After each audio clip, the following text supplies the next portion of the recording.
Buenos días, mis hermanos, sean bendecidos en el nombre de Jesús. El hermano Osvaldo transmitiendo en esta mañana fresca, digamos, está bastante fresca, desde Buenos Aires, Argentina, como en cada en vivo, en esta mañana ya llegando a junio, ya acercándonos al invierno de este hemisferio sur. Siempre en el hemisferio sur, en estos meses, en junio, empieza el invierno, así que bueno, no podemos cambiar eso, ni para un lado ni para el otro. Así que bueno, estamos aquí en una nueva enseñanza, continuando todo un tema tras el otro, de lo que empezamos a hablar hace varios capítulos, que empezamos a hablar todo lo que va relacionado con Roma, relacionado con el cristianismo, relacionado con el catolicismo, relacionado con la fundación de Roma y también la fundación del catolicismo, ¿no? Del cristianismo. Es toda una ensalada en la cual vamos tratando de tocar un tema, tocar el otro. Les he hablado sobre cómo se fundó Roma, sobre quiénes fundaron Roma. Les he hablado sobre el comienzo del cristianismo, les he hablado sobre la fundación de Constantinopla, les he hablado sobre Constantino el Grande. Bueno, venimos desarrollando muchos temas. He hablado de Pedro también, que tiene relación directa con el Vaticano. Les he hablado de si Pedro fue el primer papa o no.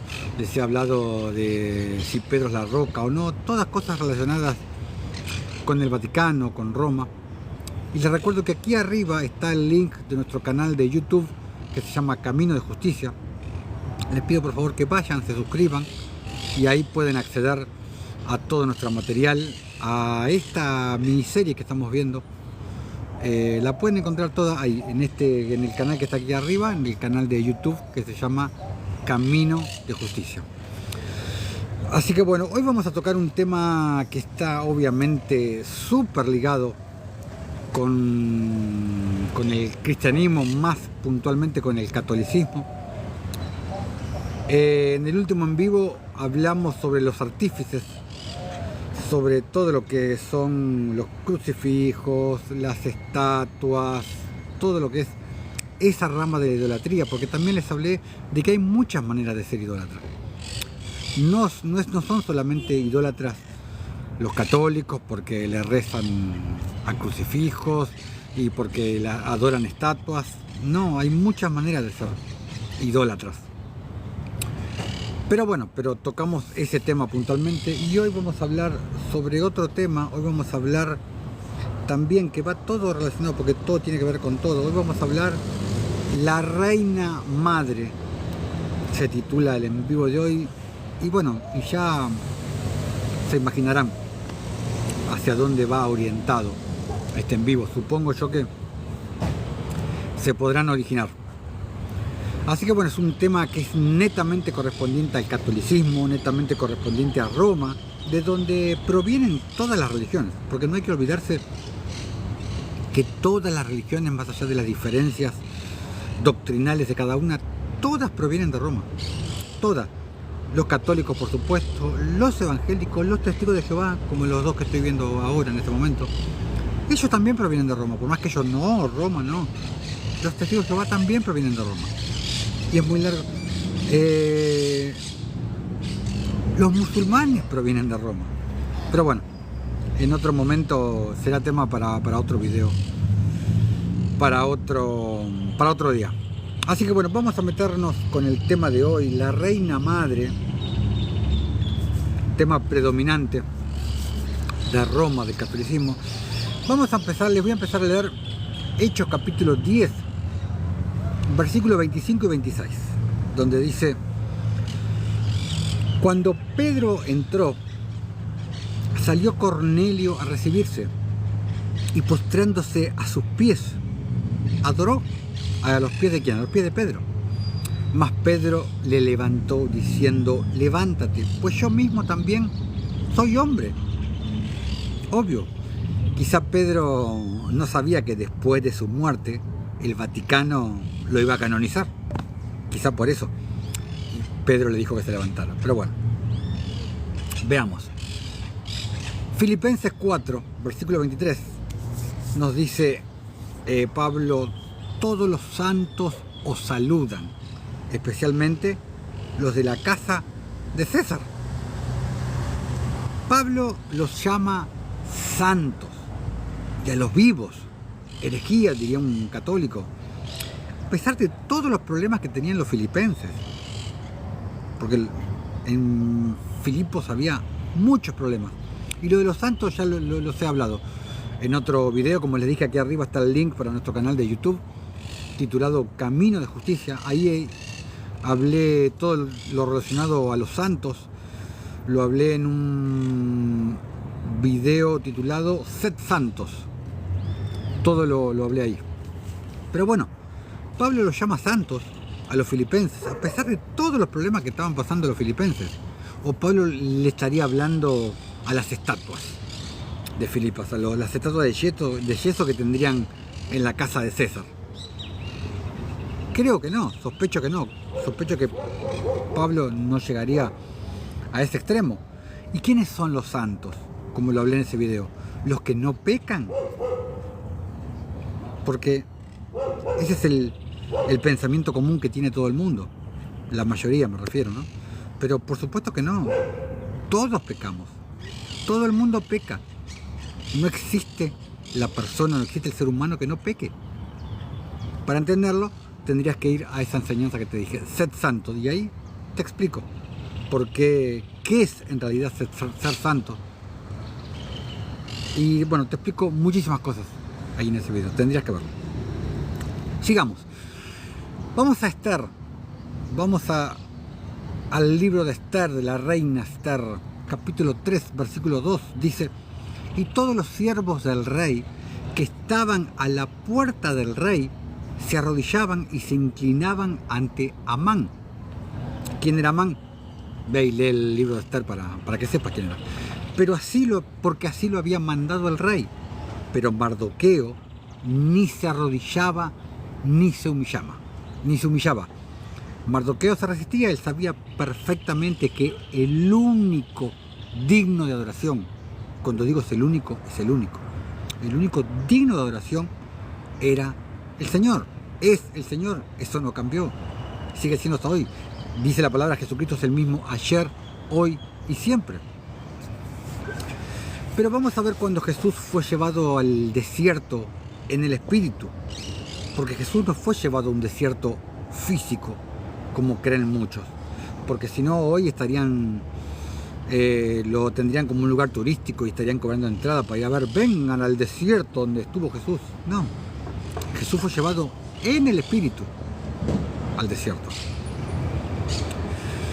Mateo capítulo 4, versículos 10 y 11 dice: entonces Jesús le dijo: vete, le dijo, Satanás, porque escrito está, dice: al Señor tu Dios adorarás y a Él solo servirás. Fíjense lo que dijo Jesús: al Señor tu Dios adorarás y a Él solo servirás. Para mis queridos amigos testigos de Jehová que dicen que Jesús no es Dios. Versículo 11: el diablo entonces le dejó y aquí vinieron ángeles y le servían. Y entonces, ¿cómo puede ser que lo servían? Jesús acaba de decir: y a Él solo servirás. Y venían los ángeles y lo servían, y me dicen que Jesús no es Dios. Pero bueno, es también tema de otro video, que ya he hablado en muchos videos sobre la divinidad de Jesús.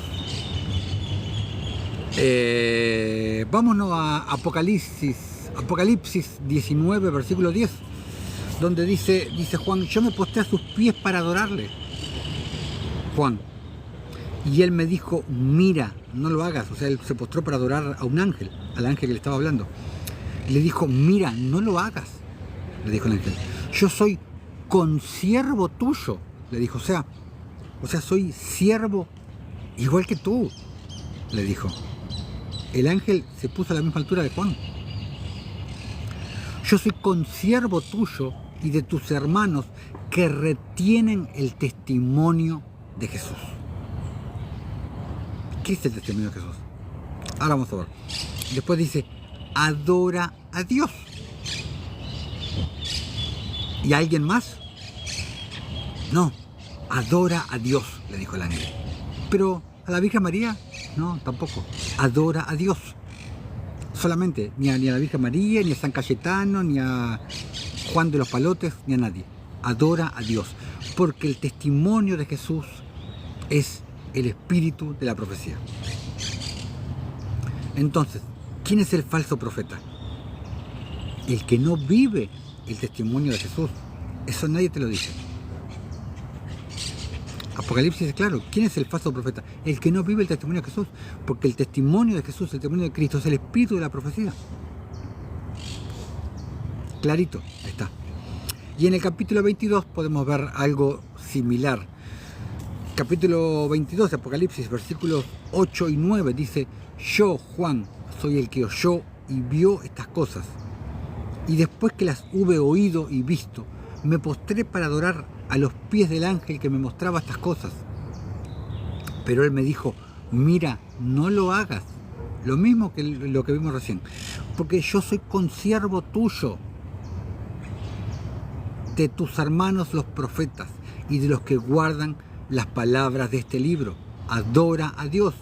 Vemos nuevamente el ángel poniéndose a la par de Juan. O sea, le dice: yo soy consiervo tuyo. O sea, solo se adora a Dios. O sea, si ambos somos siervos, no nos vamos a adorar entre nosotros. ¿No es cierto? ¿Dice eso o no dice eso?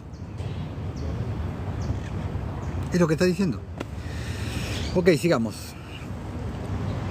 Luego de que Gabriel le hace el anuncio a María cuando la va a ver y le dice que está embarazada, esta va a visitar a Elizabeth, a la que era la esposa de Zacarías, que era el padre de Juan el Bautista. La va a visitar a Elizabeth, que estaba embarazada de Juan el Bautista, o sea, tenía en su vientre a Juan el Bautista, estaba embarazada de 6 meses en ese momento. Y cuando María llega, le dice a Elizabeth, vamos a Lucas 1, versículos 46 y 48, dice: entonces María dijo: engrandece mi alma al Señor, y mi espíritu se regocija en Dios mi Salvador. ¿Quién es mi Salvador? Jesucristo. O sea, Dios mi Salvador.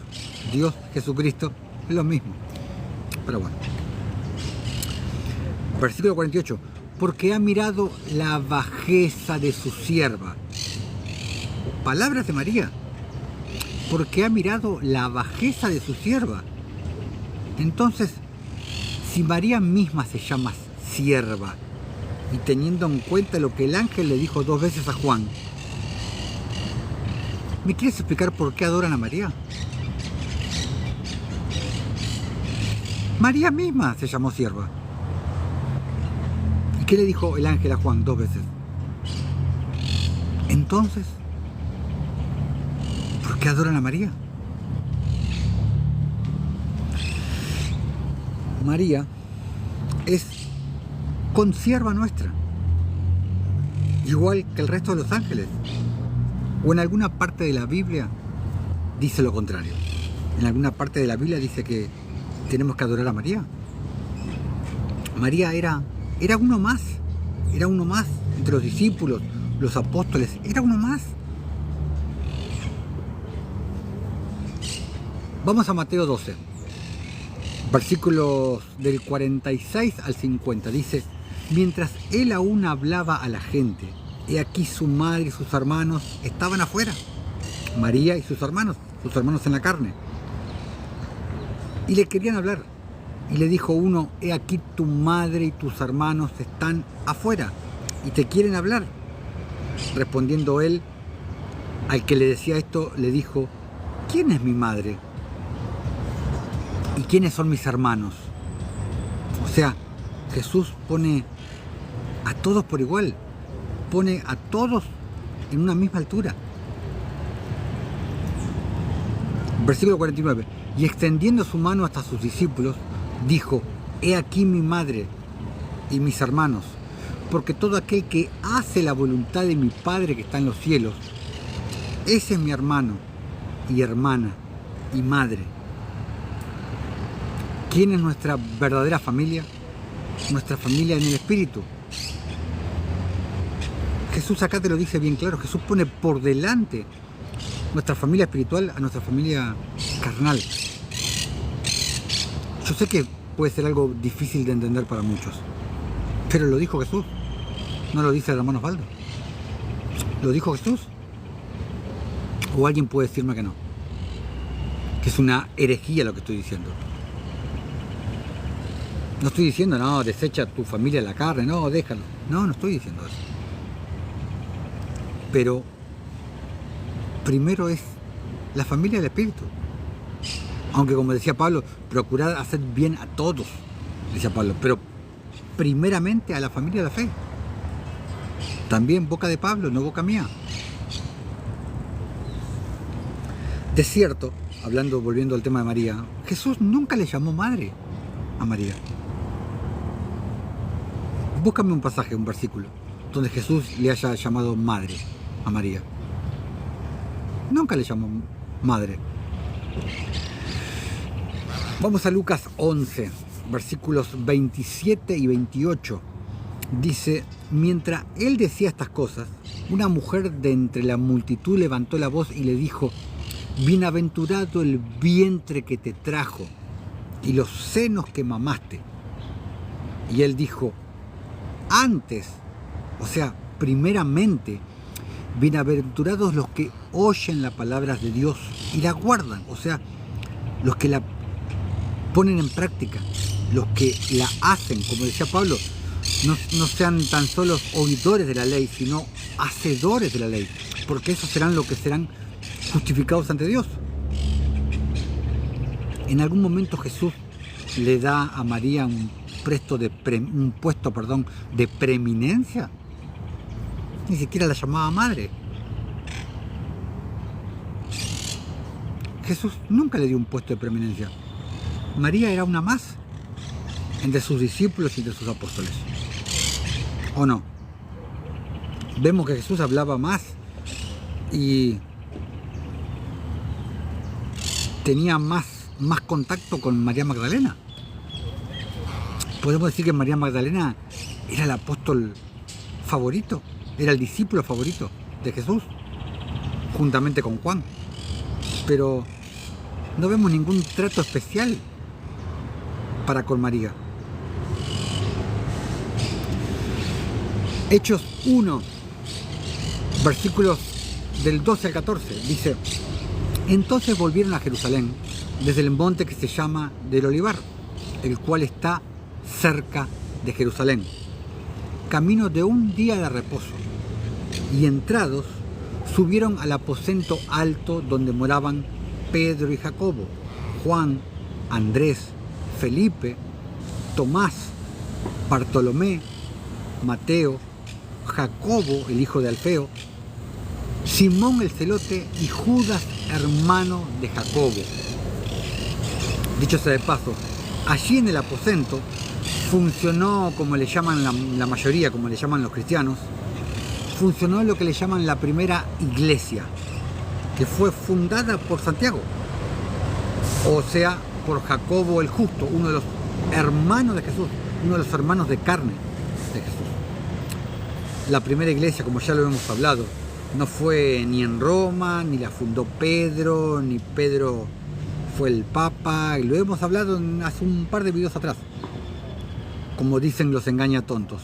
Y les recuerdo que aquí arriba está el link de nuestro canal de YouTube, que se llama Camino de Justicia, porque el mensaje principal de nuestro ministerio es la justicia. Ahí arriba están muchos videos de muchas miniseries. Esta es una miniserie que estamos hablando sobre Roma, sobre el cristianismo, los orígenes del cristianismo de Roma. Y hay otras miniseries como La Ley de Dios y otra miniserie sobre la vida de Abraham, que es una miniserie hermosa sobre la vida de Abraham. Bueno, vayan por favor y suscríbanse al canal, activen la campanita y ahí tienen muchísimo material, así como testimonios del ministerio, de obras de justicia, obras de la fe que hacemos en las calles, con menesterosos, con huérfanos, con la viuda, que es básicamente la voluntad de Dios, es básicamente la ley de Dios, es básicamente el camino de Dios, la justicia, que nada tiene que ver la justicia de Dios con la justicia del hombre. La justicia del hombre es condenación, es venganza. La justicia de Dios es misericordia, es perdón, es restauración, es caridad, es piedad. Bueno, sigamos. Versículo 14 que estamos hablando dice: todos estos perseveraban unánimes en oración y ruego con las mujeres y con María, la madre de Jesús, y con sus hermanos. Acá nuevamente podemos ver, María estaba a la par con el resto, era uno más, nunca hubo un trato diferencial para con María. Ella siempre lo entendió y siempre lo tuvo en claro, María. Ni Jesús le dio preeminencia, ni los discípulos le dieron preeminencia, ni ella se dio preeminencia a ella misma. Nunca, jamás. Si María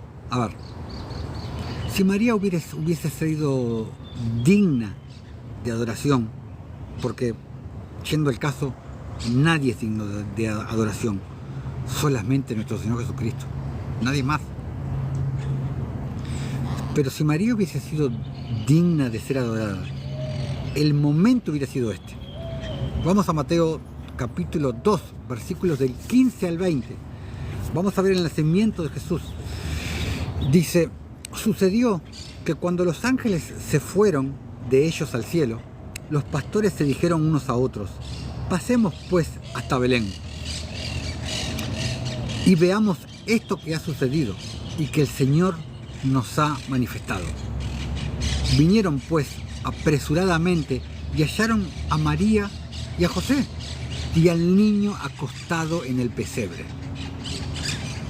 Y al verlo, dieron a conocer lo que se les había dicho acerca del niño. ¿Y sobre María? Nada. ¿Los ángeles no le dijeron nada sobre María? No, solamente sobre el niño. Versículo 18.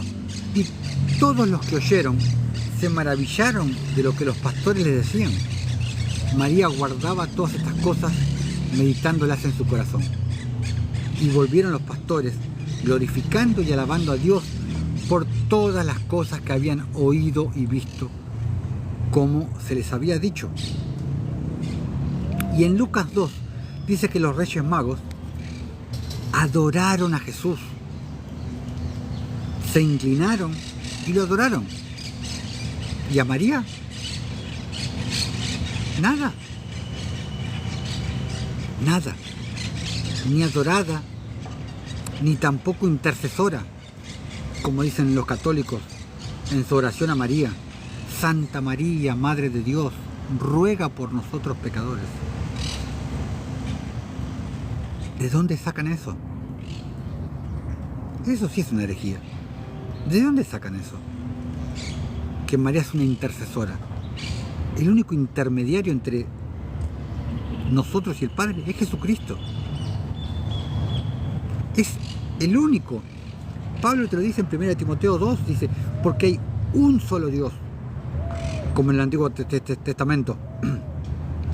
Shema Israel, nuestro Dios es uno solo es tu Dios. Dice: porque hay un solo Dios y un solo mediador entre Dios y los hombres. ¿Quién es? Jesucristo hombre, no dice María. A ver, esto no es una enseñanza para desprestigiar a María, para mandarla al fondo. No, simplemente es para bajarla del pedestal en cual la puso Roma. Porque María es igual al resto de los discípulos. No hay ninguna preeminencia para María. Ese es el objetivo. No es desprestigiar a María, por supuesto. Simplemente mostrar la mentira de Roma. simplemente mostrar la mentira de Roma, la mentira de los católicos, el profundo error en el que caen. Jesucristo es el único mediador porque Él es nuestro abogado. Pero bueno, como dice Pablo, vamos a Romanos 8, versículos 9 y 10, dice: mas vosotros no vivís según la carne, sino según el Espíritu, si es que el Espíritu de Dios mora en vosotros. Y si alguno no tiene el Espíritu de Cristo, que es el Espíritu de Dios, obviamente no es de Él. Pero si Cristo está en vosotros, el cuerpo en verdad está muerto a causa del pecado, mas el Espíritu vive a causa de la justicia. Y en Gálatas capítulo 2, versículo 20, Pablo te dice: y ya no vivo yo, mas Cristo vive en mí. Entonces, si somos el cuerpo de Cristo, como te explica Romanos 12 y 1 de Corintios 12 también, y Cristo vive en nosotros mediante el Espíritu, mediante su Espíritu, entonces podemos también decir que nosotros podemos y debemos interceder por el pueblo. ¿O acaso no? Ya no vivo yo, mas Cristo vive en mí. Y Cristo es el que intercede. Y nosotros somos Cristo también. No somos el Cristo, pero nosotros formamos parte del cuerpo de Cristo. Somos Cristo. Entonces nosotros podemos interceder por el resto también. ¿Acaso no fuimos llamados para ser reyes y sacerdotes? Ese es el verdadero llamamiento nuestro. Ser llamados para ser reyes y sacerdotes. Te lo dice Éxodo 19, te lo dice 1 de Pedro 2, te lo dice Apocalipsis 1, te lo dice Apocalipsis 5. Ese era el propósito original de Dios para con nosotros, que fuéramos un reino de sacerdotes. Pero no me voy a desviar del tema, es tema para hablar otro video. Pero bueno, si nosotros fuimos llamados para ser un reino de sacerdotes, ¿acaso el sacerdote no es el que está encargado de ofrecer sacrificios por el pueblo? ¿O no? ¿No era, por ejemplo, lo que hacían los sacerdotes levitas en el antiguo pacto? ¿No fue lo que hizo Jesús en el madero, habiendo sido ya coronado como sumo sacerdote según el orden de Melquisedec? Los sacerdotes levitas hacían en el antiguo pacto, hacían sacrificios de animales, con animales, por ejemplo, ¿o no? Hacían sacrificios por el pueblo. Nosotros, ahora, en el nuevo pacto, los reyes y sacerdotes, según el orden de Melquisedec, según el pacto eterno, que es el nuevo pacto, hacemos sacrificios, pero de justicia. Ya no hacemos los sacrificios del antiguo pacto con animales, con sangre de animales. ¿Acaso no intercedió Abraham, por ejemplo, por Sodoma y Gomorra cuando iban a ser destruidas en Génesis 18? Entonces, volviendo al tema de María, si María no puede interceder, mucho menos puede salvar. Ni María, ni mucho menos Jehová, el falso nombre que le ponen a Dios. Y acá en nuestro canal de YouTube, ahí hay un video titulado Jehová, que ahí explico por qué Jehová no es el nombre de Dios. Lo expongo largamente, porque Jehová es un falso nombre. Pero bueno, vamos a Hechos, capítulo 4, versículo 12, dice: y en ningún otro hay salvación, porque no hay otro nombre bajo el cielo dado a los hombres en que podamos ser salvos. Solo el nombre de Jesús. Solo en Jesús. Pero María, no. Solo Jesús. En Jesús podemos ser salvos. Jesús es el nombre sobre todo nombre. Él es nuestro intercesor. Él es nuestro abogado. Él es nuestro juez. Nadie más. Nadie más. María, nada.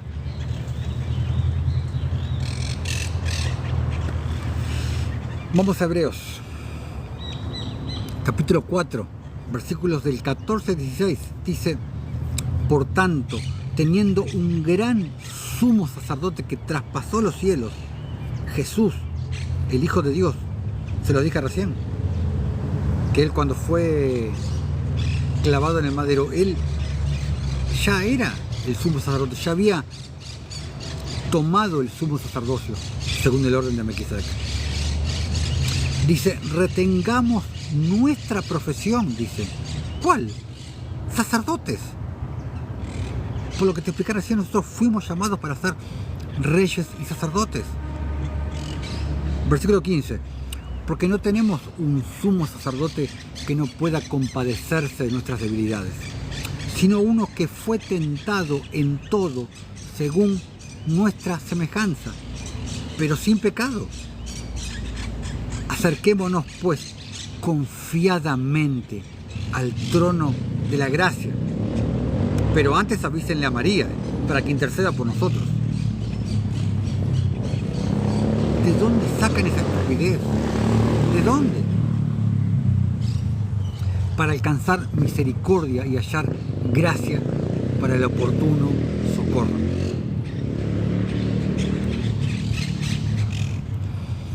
Vamos a Santiago, capítulo 4, versículo 8, dice: acercaos a Dios, dice Santiago, Jacobo el justo, el hermano de Jesús. Acercaos a Dios por medio de María. No, acercaos a Dios y Él se acercará a vosotros. No necesitamos un intermediario, solamente Jesucristo, por así decirlo.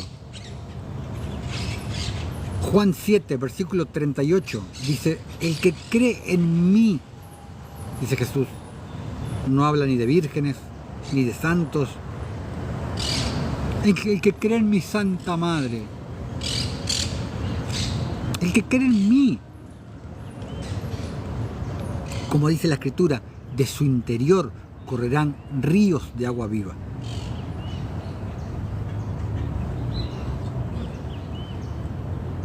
¿Dónde habla de poner nuestra fe en María o en los santos?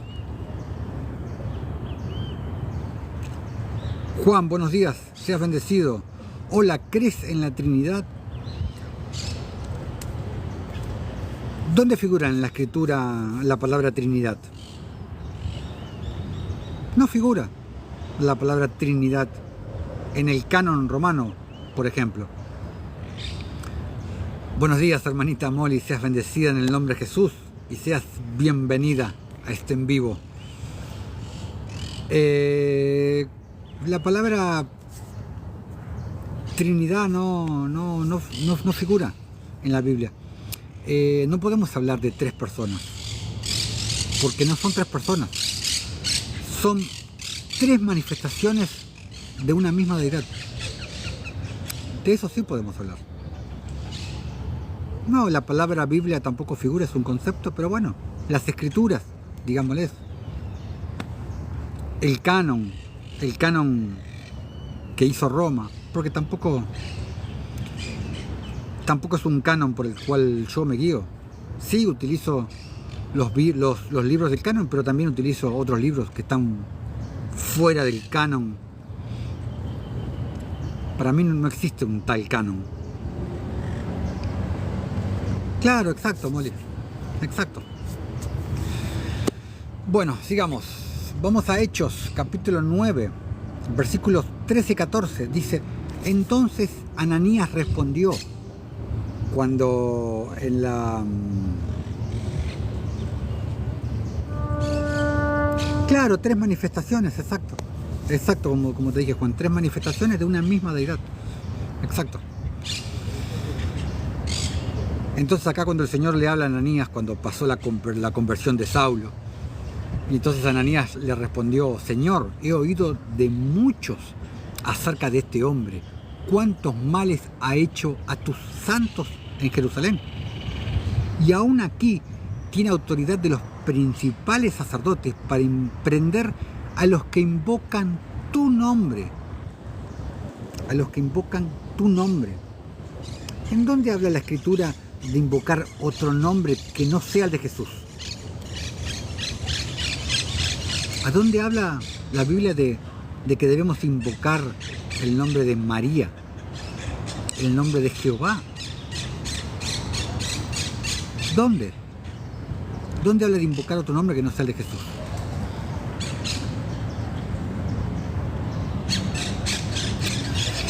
Primera de Juan capítulo 2, versículo 23, dice: todo aquel que niega al Hijo tampoco tiene al Padre.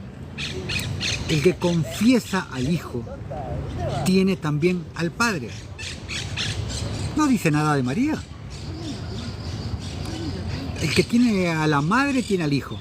El que tiene a la madre tiene el Padre. No, entonces María, ¿qué papel juega? No dice nada. Apocalipsis capítulo 5, versículos 4 y 5, dice Juan: y lloraba yo mucho, porque no se había hallado a ninguno digno de abrir el libro, ni de leerlo, ni de mirarlo siquiera. ¡Wow! Y uno de los ancianos me dijo: no llores, he aquí que el león de la tribu de Judá, la raíz de David, el vástago de Isaí, como dice en Isaías, creo, ha vencido para abrir el libro y desatar sus 7 sellos. Claro, exacto, Molly. María fue solamente un instrumento, fue uno más, como veníamos hablando al principio del video, claro. O sea, como también ya hablé en este video, acá esto no es un en vivo para tratar de tirarle tierra a María. No, gloria a Dios por la vida de María. Pero María nunca fue digna de adoración. El único digno de adoración es nuestro Señor Jesucristo. María está a la misma altura de María Magdalena, de Pedro, de Juan, de Santiago, de todo el resto de los discípulos. Está a la misma altura, o sea, no hay una preeminencia de María de ningún modo, como enseña el Vaticano, como enseña Roma, como enseña el catolicismo en sí. Pero bueno, acá vemos que María tampoco era digna para desatar los sellos. Pero es la Madre de Dios. Y es nuestra Madre. Es nuestra Madre María. Veamos. Vamos a Proverbios 6, versículo 20. Dice: guarda, hijo mío, el mandamiento de tu Padre. Dice Salomón: y no dejes la enseñanza de tu madre. Wow, la enseñanza de tu madre, ¿será la enseñanza de María? ¿Será algo relacionado con María? Salomón le está hablando a su hijo, pero también aplica para cualquier hijo de Dios, hablando de su madre, de la madre, de nuestra madre, de la madre de los hijos de Dios. Ah, entonces está hablando de María. Vamos a Gálatas, capítulo 4, versículo 26. ¿Qué nos dice Pablo? Mas la Jerusalén de arriba, la cual es madre de todos, es libre. ¿Quién es nuestra madre?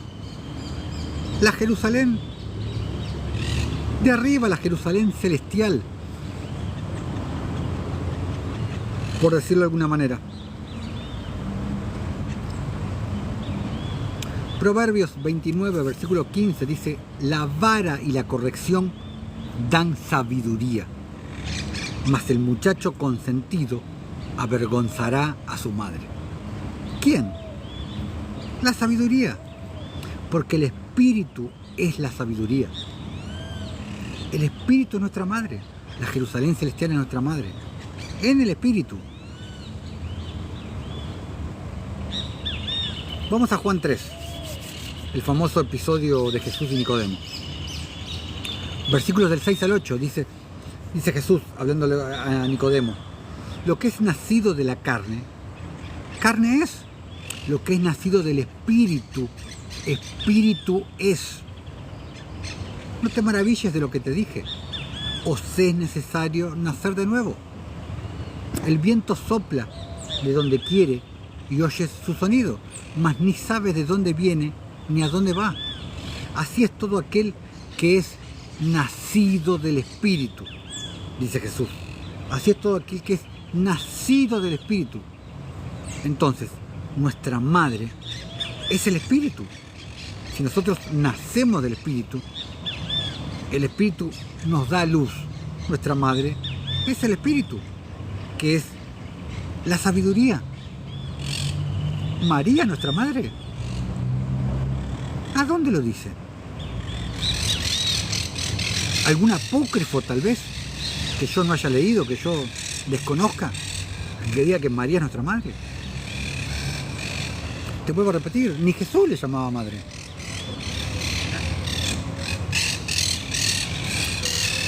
Vamos a Génesis, capítulo 17, versículos 15 y 16.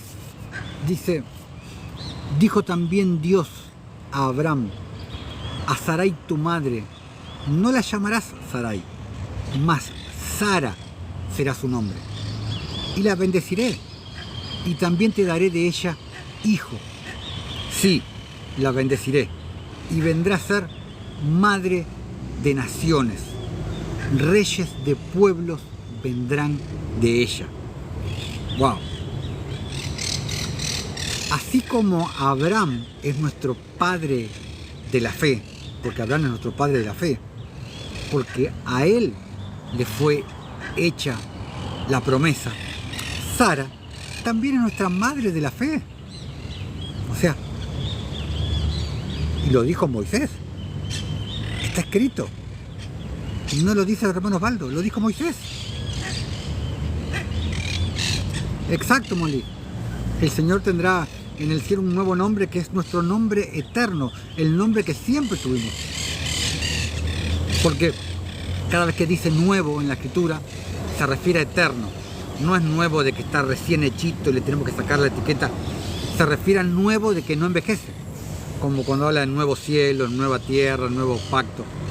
Se refiere a eterno. Es el nombre, nuestro nombre eterno con el que no somos conocidos acá. Acá somos conocidos con el nombre terrenal que se nos ha puesto.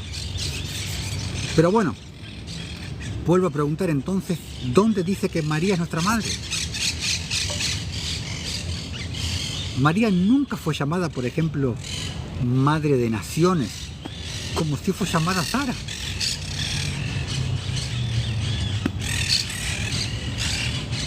Entonces podemos ver que esta herejía de la Virgen María o de la Madre de Dios, exacto, por eso debemos nacer de nuevo. Y hay otras razones también para nacer de nuevo. Estoy preparando una enseñanza que me está llevando bastante tiempo, que de dónde venimos y hacia dónde vamos y quiénes somos acá en la tierra. Que también hablando de por qué debemos nacer de nuevo.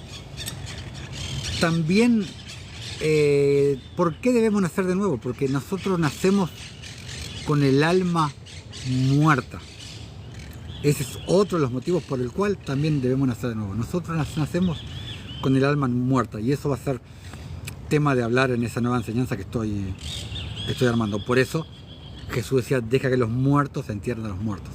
Los que no han nacido de nuevo son muertos, están muertos espiritualmente.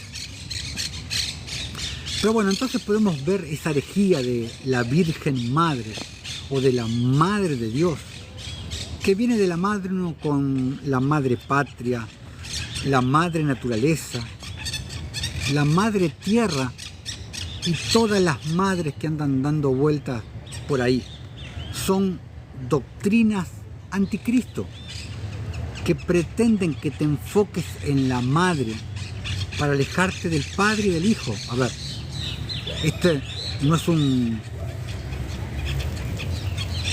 sermón contra las madres, por supuesto, no estoy hablando en contra de esa doctrina en particular de la madre tierra, la madre iglesia, la madre naturaleza, la madre patria. A eso me refiero. Son doctrinas anticristo para alejarte del padre y del hijo y en que te enfoques en la madre. ¿O alguien leyó en algún lado sobre el trono de María? Porque si María es reina, debiera tener un trono en el cielo. Como les he leído otras veces en otras enseñanzas, los profetas siempre vieron y vi al cielo y vi un trono y en el trono uno sentado. Lo he hablado muchas veces, siempre un trono y uno sentado. Isaías, Jeremías, todos los profetas siempre fue un trono y uno sentado. Jesús, nunca vieron a Jesús sentado al lado de mamita. No.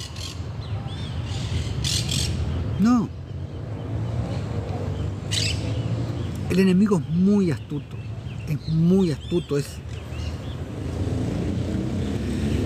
quiere desenfocarte del único nombre que importa, de la única deidad que importa. El nombre de Jesús, nuestro único Dios y Salvador, Jesucristo. Enfócate en eso.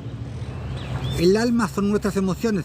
El alma se deja llevar por las emociones. ¿Por qué? Porque nuestra alma es sensual.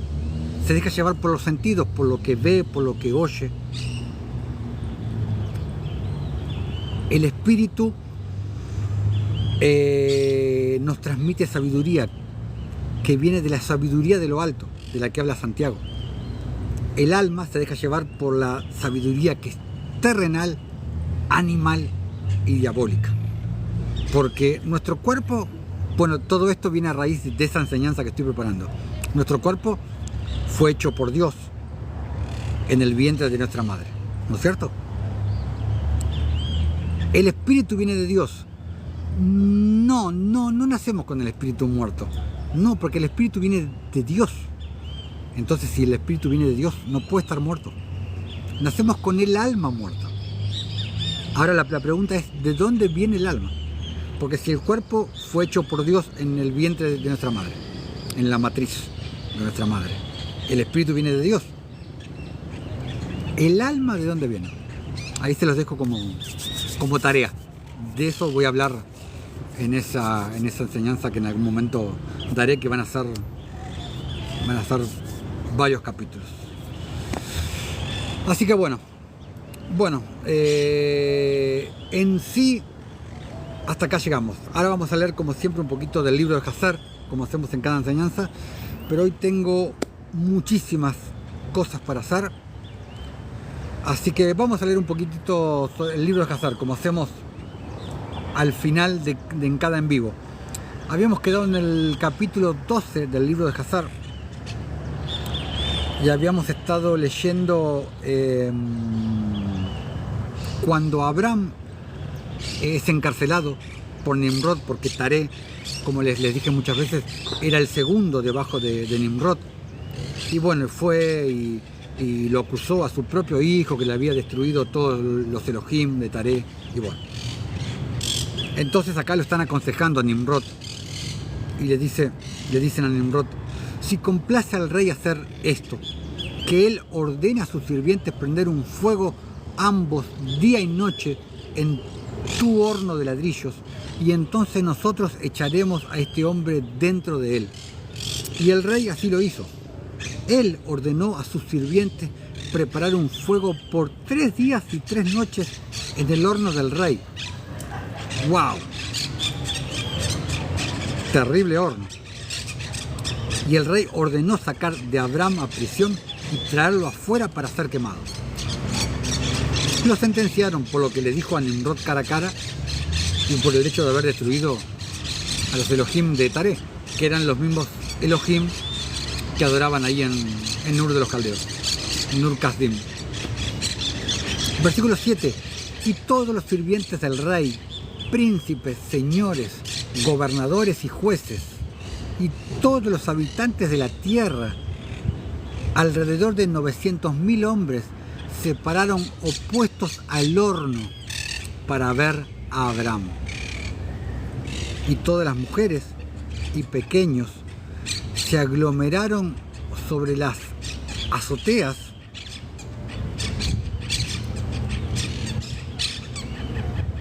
y torres para ver lo que sucedía a Abraham. Y todos ellos se pararon a la distancia y no quedó ni un hombre que no viniera en ese día para contemplar el escenario. Imagínense, Abraham a punto de ser puesto junto con su hermano Harán dentro de un horno de fuego. Estuvieron 3 días prendiéndolo, así que imagínense lo que era ese horno. Y cuando Abraham fue traído, los magos del rey y los sabios vieron a Abraham y ellos gritaron al rey diciendo: nuestro soberano señor, ciertamente este es el hombre cual nosotros reconocemos ser el niño en cuyo nacimiento la gran estrella se tragó 4 estrellas, cual nosotros declaramos al rey hace 50 años.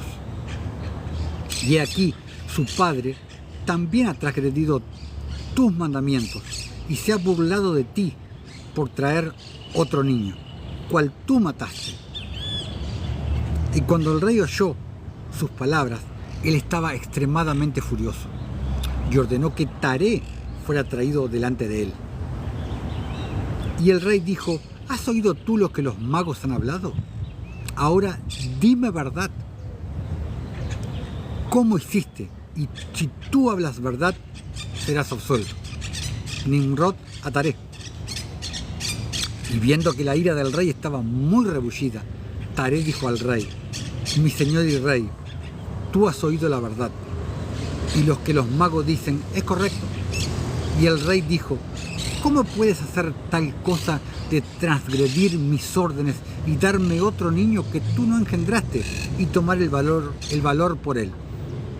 Y Taré estaba grandemente aterrorizado en la presencia del rey. Y él dijo al rey: fue Harán, mi hijo mayor, quien me aconsejó a esto. Y Harán tenía en aquellos días que Abraham nació 32 años de edad. Pero Harán no aconsejó a su padre a nada, porque Taré dijo esto al rey para librar su alma del rey, porque él temía grandemente. Y el rey dijo a Taré: Harán, tu hijo, quien te aconsejó a esto, morirá por fuego con Abraham, porque la sentencia de muerte está sobre él, por haberse rebelado contra los deseos del rey en hacer esto. Tremendo. La verdad que una cosa impresionante, cómo miente Taré. Lo manda en cana, como decimos acá en Argentina, a su propio hijo para salvar su vida. Tremendo lo que hace Taré. Pero bueno, hermanos, damos por concluido este en vivo. Nos estaremos viendo en un próximo en vivo. Creo que ya va a ser el último capítulo de lo que estamos hablando sobre Roma, el Vaticano, el cristianismo, Constantinopla, Constantino y todas las cosas que practica el catolicismo, Roma y todo lo que referido con ese tema. Así que bueno, hermanos, nos estaremos viendo en el próximo en vivo. Sean todos mis hermanos bendecidos en el nombre de Jesús y hasta la próxima.